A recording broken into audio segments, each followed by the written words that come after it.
Bismillahirrahmanirrahim. Assalamualaikum warahmatullahi wabarakatuh. Bersama saya Adi Pratomo Yunanto Herlambang SPDT MPD MSI di Pak Guru Channel. Kesempatan kali ini kita akan berbicara tentang penataan ruang di tempat kerja. Nah, sebelumnya kita akan sampaikan yang akan kita bahas nanti ya. Yang pertama tentang definisi terlebih dahulu, definisi tata ruang kerja. Kemudian macam tata ruang kerja dan disesuaikan nanti jenis pekerjaannya apa.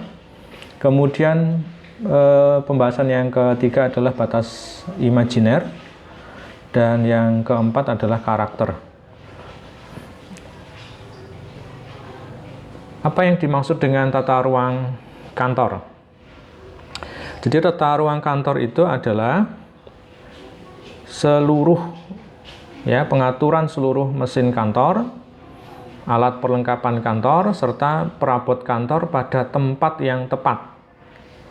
Sehingga pegawai, karyawan itu dapat bekerja dengan bekerja dengan baik, dengan nyaman, dengan leluasa, dan bebas untuk bergerak. Bebas untuk bergerak. Sehingga akan tercapai efisiensi kerja. Jadi syarat bekerja itu di dalam kantor itu pertama dia baik, kemudian nyaman, leluasa untuk bergerak, leluasa untuk beraktivitas, dan juga untuk bebas untuk bergerak. Nah, itu yang dimaksud dari pengertian tentang tata ruang kantor. Dan tujuannya tentu adalah penataan ruang ini adalah agar tercapai efisiensi kerja. Kita masuk ke pembahasan yang pertama, yaitu macam tata ruang.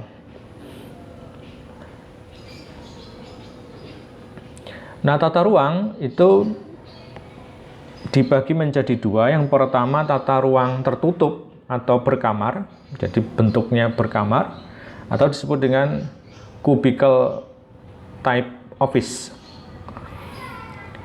Nah, bentuk model yang berkamar ini bisa tertutup penuh, tersekat penuh begitu. Bisa juga tersekat hanya tertutup separuh. Itu modelnya. Kemudian jenis pekerjaan yang menggunakan tata ruang cubicle type office ini itu biasanya yang bersifat rahasia. Jadi menyimpan dokumen-dokumen yang bersifat rahasia. Kemudian yang ketiga, penggunaan tata ruang yang bersifat berkamar ini, yang tertutup ini, itu biasanya digunakan untuk membedakan masing-masing divisi. Divisi. Misalnya ini divisi marketing, divisi maintenance, dan seterusnya. Bahkan juga untuk membedakan strata jabatan. Jabatan direktur, manajer, dan seterusnya. Itu sangat memungkinkan jika menggunakan tata ruang model cubicle type office atau yang berkamar. Hanya saja memang nanti kelemahannya itu dari sisi pemakaian ruang menjadi tidak fleksibel. Menjadi tidak fleksibel karena sudah terkotak-kotak, sudah berkamar-kamar. Sehingga untuk nanti melakukan moving atau pergeseran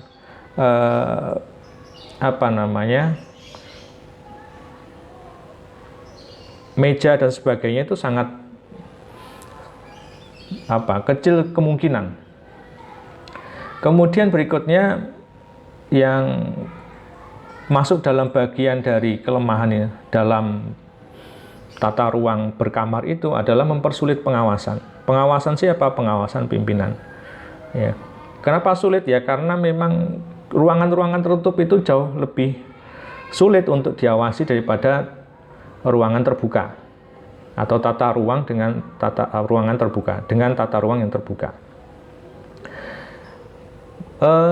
Kemudian kelemahan model ini juga model cubicle type office ini itu ya individualis, menjadi individualis dan komunikasi menjadi terhambat satu dengan yang lainnya. Kalaulah komunikatif ya hanya mungkin pada divisi-divisi tersendiri yang sudah di kamar-kamar. Kalau misalnya satu divisi satu kamar, satu divisi satu kamar misalnya, itu ada 2 orang, ya paling hanya 2 orang itu saja yang berkomunikasi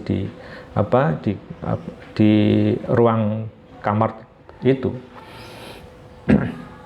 Jadi bersifat individualis dan komunikasi memang menjadi terhambat.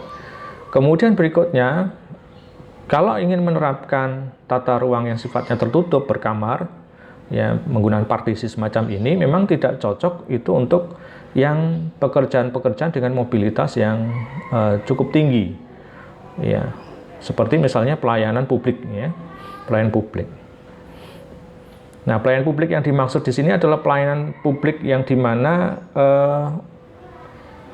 pihak kantor berkomunikasi langsung dengan misalnya customer, ya, dengan orang lain. Itu yang saya maksud. Nah, kemudian jenis yang kedua atau macam yang kedua adalah tata ruang terbuka atau open plan office. Nah, model tata ruang yang terbuka ini itu memang dalam karakter orang-orang tertentu itu menjadi sulit konsentrasi. Ya, biasanya orang-orang yang introvert, ya, orang-orang yang menarik diri itu menjadi sulit berkonsentrasi karena memang ruangan terbuka, sehingga dia tidak fokus. Berikutnya, kalau menerapkan open plan office semacam ini, itu memang bukan untuk jenis pekerjaan yang bersifat rahasia, jadi tidak ada rahasia. Dan berikutnya juga, ini akan sulit membedakan jabatan seseorang. Karena menjadi membaur, jadi menjadi sulit membedakan mana direktur, mana manajer, mana bagian yang lainnya, divisi yang lainnya. Keuntungan dari penerapan tata ruang terbuka ini, open plan office ini, yaitu pemakaian ruang fleksibel. Ini keuntungannya. Suatu ketika ingin melakukan perubahan, penggeseran meja, bangku, dan sebagainya, atau lemari, itu jauh lebih fleksibel. Begitu juga pengawasan pimpinan terhadap anak buah ini jauh lebih mudah. Ya, jauh lebih mudah, karena terlihat. Kemudian bersifat sosial dan komunikasi jauh lebih cepat, karena tidak terhalang oleh partisi atau sekat-sekat. Jadi tingkat sosialnya jauh lebih tinggi karena memang komunikasinya jauh lebih cepat.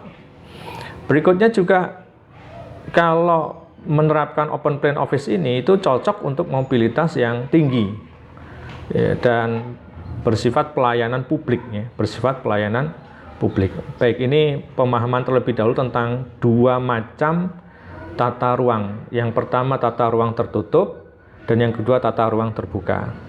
Nanti bisa dikombinasikan antara tata ruang tertutup dan tata ruang terbuka. Ya. Nah, kemudian sebelum nanti mau memilih apakah pakai tata ruang tertutup atau tata ruang terbuka, tentu perlu kiranya untuk ditelaah dulu jenis pekerjaan yang bersangkutan, atau divisi tertentu atau bagian-bagian tertentu.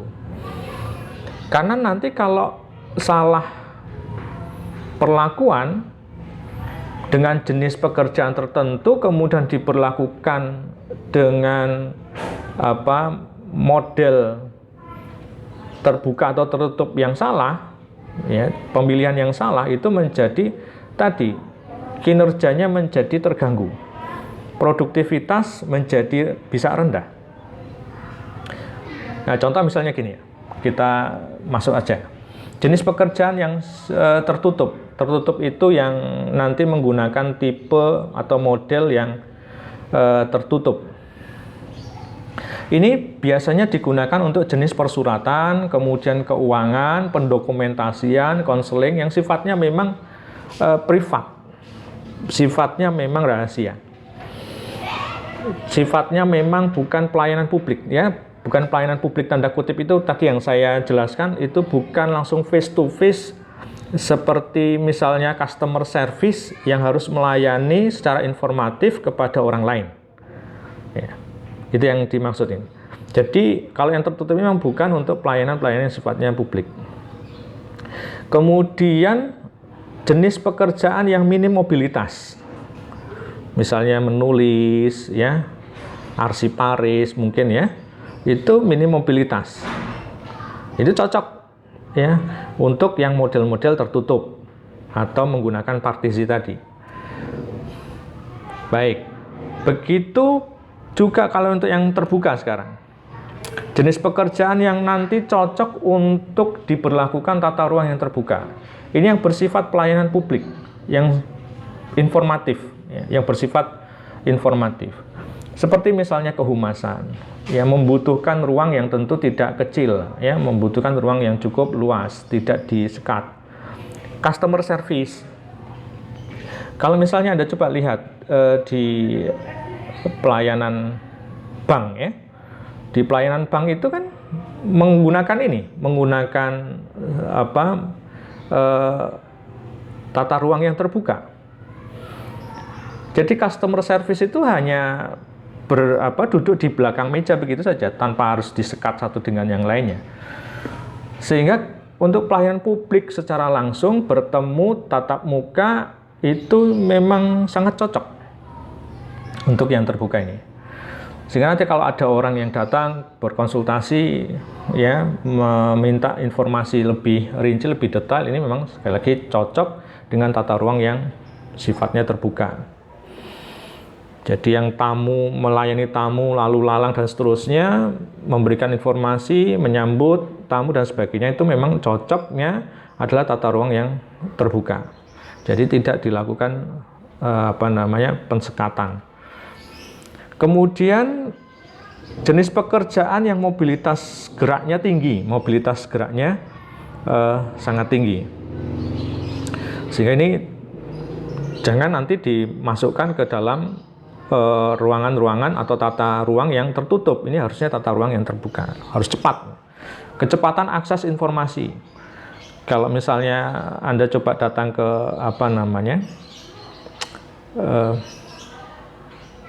di perkantoran, di bank tadi ya sudah, di rumah sakit ya sama juga ya, di rumah sakit misalnya resep dari dokter kemudian masuk ke ke meja pelayanan farmasi obat, kemudian ditekel dari petugasnya, kemudian diserahkan ke apotek untuk kemudian diproses obatnya. Itu kan cepat. Dan itu tidak dibuat tertutup. Itu hanya petugasnya berada di belakang meja saja. Jadi pelayanan-pelayanan sifatnya pelayanan publik gitu ya. Dan untuk penerapan jenis pekerjaannya untuk yang tata ruang terbuka itu adalah tidak terkait dengan privasi atau kerahasiaan. Nah, demikian ya. Berikutnya, saya akan menjelaskan, ini yang ketiga ya, batas imajiner. Kalaulah misal ingin dilakukan pembatasan ruang kerja gitu, itu sebenarnya tidak harus terpaku dengan partisi atau pembatas yang real tampak begitu. Partisi itu ya bisa triplek, bisa apapun, bisa kaca dan sebagainya. Sekarang sudah cukup canggih pembatasan ruang kerja itu dengan batas-batas yang sifatnya imajiner. Imajiner itu ya tidak real disekat, tetapi sesungguhnya itu sudah membatasi ruangan-ruangan tertentu. Nah, contohnya gimana? Membedakan tinggi lantai misalnya. Kalau di rumah itu misalnya kamar mandi dengan lantai kamar mandi tentu lebih rendah dari lantai rumah yang inti. Misalnya itu contoh. Atau dapur ya. Dapur lebih tinggi lantainya daripada misalnya ya, lebih tinggi daripada lantai ruang makan misalnya. Jadi tidak perlu kemudian dilakukan pensekatan, hanya cukup dengan menggunakan batas yang sifatnya imajiner. membedakan tinggi lantai misalnya, membedakan warna lantai, ya. Misalnya di masjid itu antara shaf 1, shaf 2, kan tidak perlu lagi sekarang ini menggunakan lakban. Tidak perlu lagi dengan menggunakan cat. Cukup saja menggunakan lantai-lantai yang punya warna yang berbeda. Ya, warna yang berbeda, corak warna yang berbeda. Orang sudah paham, oh ini shaf 1, oh ini shaf 2, shaf 3 dan seterusnya. Gitu ya. Nah, demikian. Bisa juga yang selama ini kita pahami bahwa ruang terbuka itu tidak tersekat, itu sebenarnya juga tidak. Jadi tata ruang terbuka itu sebenarnya juga dia tersekat, tetapi dengan menggunakan ukuran-ukuran meja itu. Jadi selama ini, contoh nih misalnya ya. Contoh, ini ada gambar nih. Nah, yang ini kan cukup menggunakan cukup meja. Ini orang sudah tahu bahwa ini bagian dapur. Ya, ini dapur. Yang ini ruang keluarga. Kan tidak perlu ada partisi di antara ruangan ini. Ya, cukup pemanfaatan tadi ukuran dan peletakan meja. Jadi ini pun sebenarnya sudah ini sebenarnya juga bagian dari pensekatan, hanya yang sifatnya imajiner. Ya, pensekatan yang sifatnya imajiner. Cukup dibatasi ini meja ini meja direktur misalnya, ini meja kepala sekolah misalnya, ini meja wakil kepala sekolah dan seterusnya. Nah, demikian ya.